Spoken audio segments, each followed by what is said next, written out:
Write the equation for the reaction of ethanol with the concentrated H2SO4. ഈ എത്തനോളിനെ C2H5OHനെ CH3CH2OH എന്നും എഴുതാം. ഇത് reacting with H2SO4 concentrated H2SO4 ഇതിലൊരു condition ഉണ്ട് 443 kelvin under high temperature. Water molecule eliminate ചെയ്യുകയാണ് ചെയ്യുക.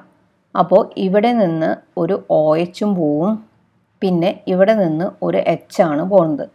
അങ്ങനെ പോയി കഴിയുമ്പോൾ ഇവിടെ CH2 ഉണ്ടാവുള്ളൂ, പിന്നെ ഡബിൾ ബോണ്ട് CH2 എത്തീനാണ് ഉണ്ടാവുന്നത്. ഈ OHും ഒരു Hഉം പോയി. അപ്പോൾ ഇവിടെ സൾഫ്യൂരിക് ആസിഡ് ആക്ട് ചെയ്യുന്നത് ഒരു ഡീഹൈഡ്രേറ്റിംഗ് ഏജൻ്റ് ആയിട്ടാണ്. ഒരു വാട്ടർ മോളിക്യൂൾ എലിമിനേറ്റ് ചെയ്യുന്ന വേണ്ടി യൂസ് ചെയ്യുന്ന ഏജൻ്റാണ് ഡീഹൈഡ്രേറ്റിംഗ് ഏജൻറ്റ് എന്ന് വിളിക്കുന്ന sulphuric acid. Role of sulphuric acid ചോദിക്കാറുണ്ട്. ഈ ഒരു റിയാക്ഷനിൽ റോൾ ഓഫ് സൾഫ്യൂരിക് ആസിഡ് ചോദിക്കാറുണ്ട്. Role of sulphuric acid dehydrating agent.